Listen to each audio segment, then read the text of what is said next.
di mana Allah Subhanahu wa taala memberikan kepada kita Islam dan iman sehingga kita punya panduan hidup selama di muka bumi ini. Kita tahu mana yang boleh dan tidak boleh. Apa tujuan kita ada lahir di muka bumi ini dan kemana akhir perjalanan kita nanti di akhirat sana. Dan ini nikmat yang tidak terhingga tentunya dan harusnya kita pertahankan sampai ajal datang. Sebagaimana Allah berfirman, "Wala tamutunna illa wa antum muslimun."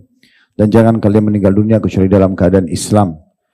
Selanjutnya kita panjatkan salam hormat kita kepada utusan Allah Nabi besar Muhammad sallallahu alaihi wa ala alihi wa sahbihi wasallam sebagaimana Allah telah perintahkan kita untuk mengucapkan salam hormat tersebut. Seperti biasa teman-teman sekalian, di Rabu pekan keempat kita akan mengisi dengan sesi tanya jawab. Pertanyaan-pertanyaan yang sudah masuk di media, di apapun itu, media manapun yang Allah amanahkan, baik di YouTube, di Instagram, ataupun di WhatsApp dari pertanyaan-pertanyaan yang masuk pada saat kajian-kajian berjalan yang belum terjawab, atau mungkin ada fenomena yang sedang tersebar di tengah-tengah masyarakat kita atau di negara kita yang perlu mungkin kita berikan pandangan dan pendapat secara agama Islam. Maka semua itu kita coba bedah di satu sesi pertemuan ini setiap pekan keempat kita. Selebihnya insya Allah kita akan mulai pertanyaan langsung. Fadhal. Oke, bismillah, syukron atas kesempatannya Ustaz. Alhamdulillah, jadi di sini di talk show Tanya Ustaz kali ini kita membagi beberapa topik kita pada malam ini, mulai mungkin dari tentang pemerintahan, dari topik-topik umum yang mungkin terjadi belakangan dan juga salah satunya nanti di tentang topik rumah tangga. Dan mungkin kita memulai dengan topik yang sedikit berat Ustaz tentang pemerintahan. Oke. Jadi di sini ini tentang baru-baru ini Presiden kita menyampaikan Ustaz, rencana akan mengevakuasi 1.000 warga Gaza ke Indonesia. Dan hal ini juga menimbulkan beragam respon masyarakat Ustaz. Ada yang pro dan juga ada yang kontra. Dan tentu saja meski pemerintah menegaskan bersifat sementara kebijakan ini dan isu ini tetap saja menjadi sensitif. Dan pertanyaan kita di sini adalah bagaimana pandangan Islam sendiri terhadap upaya perlindungan ini Ustaz. Apakah ini bagian dari ukhuwah Islamnya kita sendiri sebagai muslim? Tafadhol Ustaz. Baik, yang pertama mungkin sebelum menjawab ini, Bapak Ibu sekalian, saya melihat ada pelajaran penting dari para imam Masjidil Haram di Mekah ya.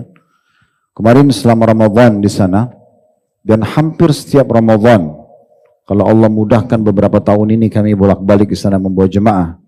Dan khusus tahun ini saya diamanahkan Allah 2 kali berangkat di awal Ramadan sama di akhir Ramadan. Saya belum pernah temukan ada di antara imam Masjidil Haram yang kebetulan dia bertepatan memimpin sholat witir dan membaca doa kunut atau di khutbah Jumat baik di Masjidil Haram Mekah dan Masjid Nabawi di Madinah. Dan saya melihat ini hampir merata di seluruh masjid-masjid di Saudi. Pasti mereka doakan raja mereka, pasti. Dan bukan hanya mengatakan misalnya ya Allah berikanlah petunjuk ke raja kami, disebutin namanya. Kalau antum coba kembali ke YouTube, lihat witir 10 malam terakhir Ramadan dan di penutupan doa khatam Quran yang dibaca oleh Syekh Sudes, disebutin Raja Salmannya, disebutin putra mahkotanya Muhammad bin Salman, disebutin dalam doa, diaminkan oleh sekian juta orang yang ikut sholat. Tahu isi doanya apa? Ya Allah berikanlah panjang umur pemimpin kami, ya Allah berikanlah petunjuk padanya, ya Allah berikanlah para menteri dan pendamping yang mendukungnya, ya Allah jadikan dia bermanfaat bagi negara dan juga bagi umat Islam. Terus mereka berdoa. Pertanyaan sederhana teman-teman sekalian, apakah ini bagian daripada agama? Jawabannya iya. Renungi baik-baik. Imam Ahmad rahimahullah berkata, saya akan terus mendoakan setiap saat, bukan cuma setiap hari ya, pemimpin agar mendapatkan petunjuk. Dan ada 3 khalifah di masa Imam Ahmad yang menyiksa beliau karena beliau berbeda pendapat dengan kaum Mu'tazilah di masa itu yang mengatakan Al-Quran adalah makhluk. Sementara Imam Ahmad rahimahullah bertahan dan beliau sempat dipenjarakan, dicambuk, tapi tetap beliau berdoa kebaikan untuk pemimpin. Tentu banyak sekali perkataan salafus saleh berhubungan dengan masalah ini. Bagaimana mereka mengatakan kalau seandainya doa untuk diriku sendiri, maka itu manfaatnya hanya untuk aku. Tapi kalau doa untuk pemimpin dan Allah kabulkan, maka untuk maslahat umum. Dan pernah Umar radhiyallahu anhu berkata kepada para sahabat, andai saja Allah memberikan kepada kalian kesempatan untuk diijabah doanya. Apa yang kalian minta? Ada sahabat yang bilang supaya menjadi ulama muslimin, ada yang mengatakan supaya menjadi pengusaha yang sukses, ada yang dan itu banyak. Lalu kata Umar, kalau saya pasti doa saya diijabah, saya akan minta agar Allah memberikan umat Islam pemimpin yang baik. Didoakan kebaikan, karena maslahat akan merata.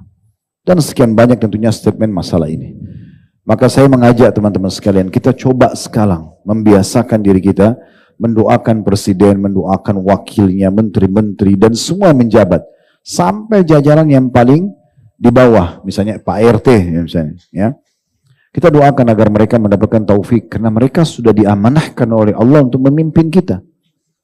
Mau bagaimanapun kita mengatakan argumentasi, mereka kan melalui kampanye, itu urusan lain. Sekarang mereka sudah memimpin kita. Dan kata Nabi SAW dalam hadis yang sahih, man akrama amirahu akramahullah. Siapa yang memuliakan pemimpinnya, maka Allah akan muliakan dia. Wa man ahana amirahu ahanahullah.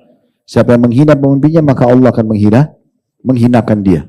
Jadi teman-teman, daripada kita cuma tahu lenserkan, jatuhkan, cari kesalahan orang, semua itu tidak benar. Dan masalahnya, kita akan bertemu dengan dia nanti di hari kiamat di mahsyar.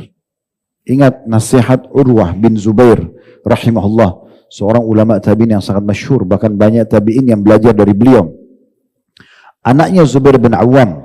Zubair bin Awam ini ayahnya adalah salah satu dari 10 yang jamin masuk surga. Beliau pernah menemukan seorang anak muda mencaci maki Hajjaj bin Yusuf. Hajjaj bin Yusuf ini penguasa zalim pada saat itu. Semua yang tidak sependapat dibunuh, walaupun ulama besar. Walaupun dalam kondisi dia salah, tetap dia hukum orang yang tidak sependapat dengan dia. Dan orang yang terakhir dia bunuh, itu adalah Sa'id bin Jubair, rahimahullah. Ulama'nya tabi'in, sangat masyhur. Dan sebelum dibunuh, orang ini, Sa'id bin Jubair berdoa, mengatakan, ya Allah, jadikan aku adalah korban terakhirnya Hajjaj.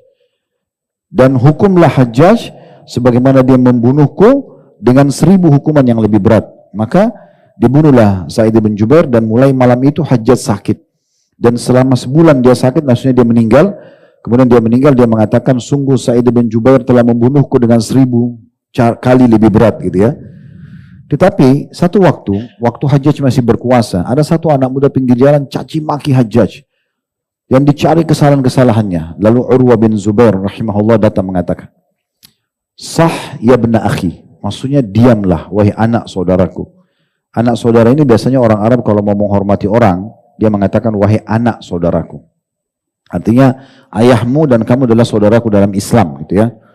Diamlah wahai anak saudaraku. Sesungguhnya kamu dengan Hajjaj, ini pemimpin zalim, sedang sama-sama berjalan menuju Allah. Dan masing-masing dari kalian akan menemukan hisabnya. Nanti di saat kamu sedang menunggu hisabmu, maka kau akan temukan dosa terkecilnya Hajjaj lebih berat daripada dosa terbesarmu. Kalau kita lagi antri nanti, nunggu Allah hisab nih, maka dosa besarnya orang kita akan anggap kecil. Kata dia, kau akan menemukan nanti di saat kamu sedang menunggu hisabmu, maka kata dia, mulai sekarang dan ketahuilah, sesungguhnya Allah akan memberikan hakmu dari orang yang menzalimimu. Tapi jangan lupa, Allah juga akan memberikan haknya Hajjaj dari orang yang menzaliminya. Maka mulai sekarang jangan kamu bicara tentang kekurangan orang lain. Ini tentang figur-figur ulama yang mengingatkan kepada kita teman-teman sekalian. Saya melihat sekarang tentunya masyarakat kita lebih redam dan lebih baik dari sebelumnya. Ya. Sekarang sudah mulai mungkin ada tetap yang berbicara hal-hal yang tidak baik tentang pemerintah, tapi tidak seperti dulu-dulu.